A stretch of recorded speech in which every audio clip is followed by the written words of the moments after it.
CLNS Media, Patriots Roundtable. I'm your host, Nick Qualius. I'm here with my co-host, Marvazan and Mike Molyneux. And obviously the big talk with the Patriots over the last week is all the free agents that they signed.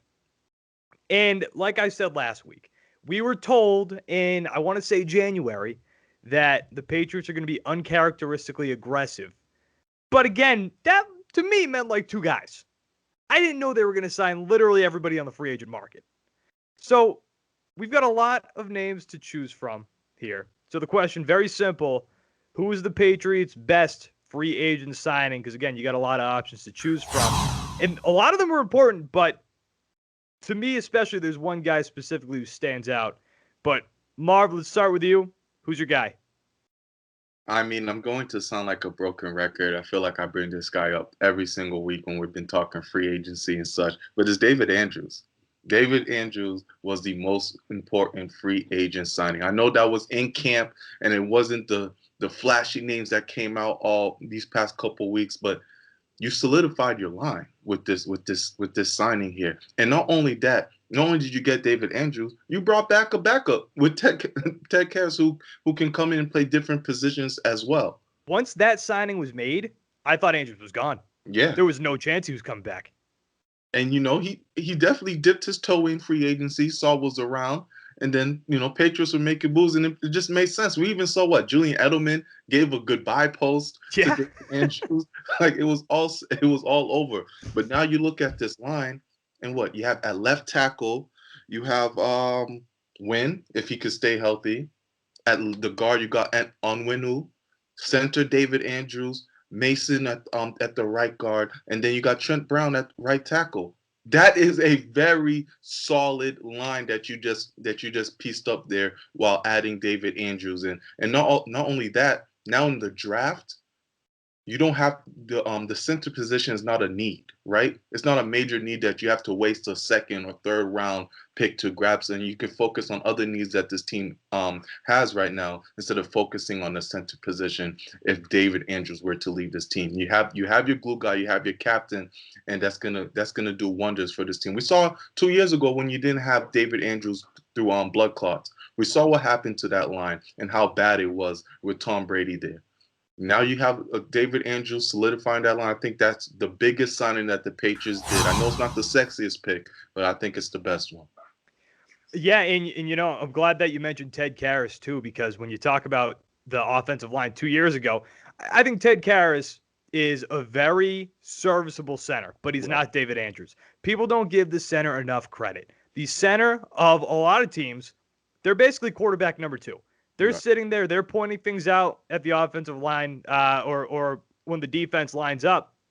And having David Andrews, who's been around the Patriots for years now and has shown that he is one of the best centers in the NFL, is massive to come back. I thought he was gone. Julian Edelman thought he was gone. Everybody thought he was gone. That was, I think, honestly, like maybe the most surprising signing besides the guy I'm going to go with in a sec. But Mike, let's go with you here. Who's the Patriots' best free agent signing? Yeah, you can definitely look at the list of the moves that the Patriots made and pull a lot of guys and say, wow, this was a great signing. That was a great signing. Marv just highlighted some moves made to, keep the offensive line strong. You can look at the weapons that the Patriots brought in terms of tight ends and wide receivers. But I'm going to bring up a guy that, obviously is not a big name signing, not the sexy signing. But I tell you what, it's a solid re-signing. Nick Folk, welcome back to New England. Nick Folk. This guy hated Steven Gostkowski so much. He's picking Nick Folk. Nick Folk. Let me back it up with the stats. All right, in 2020, the man was 28 of 26 with field goals. That's a 92.9% percentage at field goal attempts during the regular season. When it comes to extra points, he was 33 of 30. That's 90.9%. When it comes, You're saying it the opposite way. He was 30 for 33. Sorry, yes, 30 for 33. I'm so sorry. Y'all know where I'm coming from right now. 30 for 33.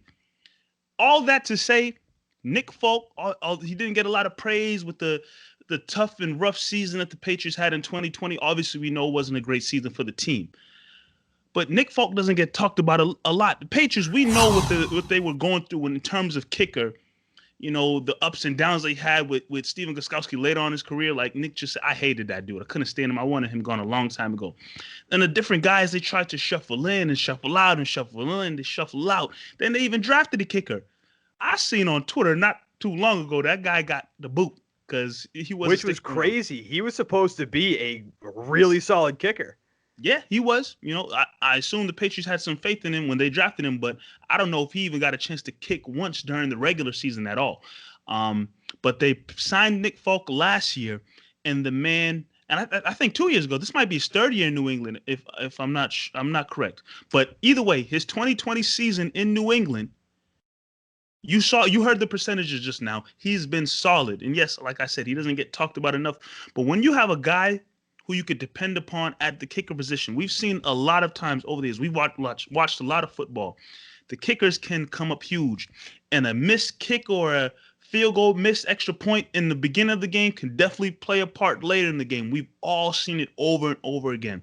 You're bringing a guy back that's kicking 90% of field goal percentages, 90% extra point. I'll take it. Nick Folk was huge in 2020, and hopefully he can bring that same success in 2021 with the rest of the addition that the Patriots have added. Nick Folk should solidify that kicking position, and hopefully, when the game gets sometimes on the line and you need that field goal, that extra point to give you that push, put you over the edge, I believe in Nick Folk. It's been a long time since I said I really believe in a New England Patriots kicker, but I believe in Nick Folk.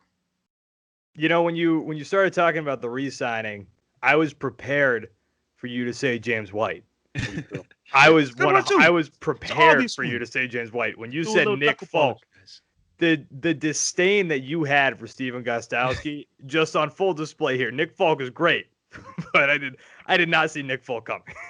This will be his third year in New England. He was in 1920. This will be his third year. Yep. Yeah, no, he's consistent. That's what you need. That's what you want.